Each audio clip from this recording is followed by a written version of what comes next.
Bu avtobusimiz Moskva shahariga harakatlanmoqda. Bizning reyslarimiz xalqaro avtovokzaldan amalga oshadi. Kimda-kim ketishidagida va kelishidagida bo'lsa, Rossiya va O'zbekiston nomlari xizmatlarda bo'ladi.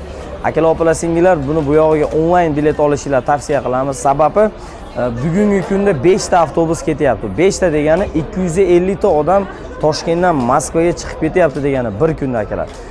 Avtobusda ketinglar degan sababimiz avtobusda podozrительный лицо bo'lmaydi. Podozrительный лицо degani ko'p samolyotda uchgan odamlarda ko'pchilikda aeroport Vnukovo, Zhukovskiy, Sheremetyevo, Domodedovodan bez prichina qaytarib yuboryapti. Даже birinchi marta borgan odamlarni ham qaytarib yuboryapti bez prichina. Avtobusda ketgan aka-ukalarimizga aytib o'tamiz, avtobusda ketsanglar bez prichina sizlarni qaytarmaydi, deportinglar bo'lmaguncha. Bu avtobusimiz xudo xolasa уже ikkinchi reys ketyapti, ya'ni ikkinchi avtobus. Kimda-kim Toshkentdan Moskvaga, Moskvadan Toshkentga ketishidagida bo'lsa, davlat tomonidan qo'yilgan reyslarning xizmatlari bo'ladi. Sizlar bilan mana ishonchli представитель, официальный представительlar xizmatlarda. Tanlovda adashmanglar.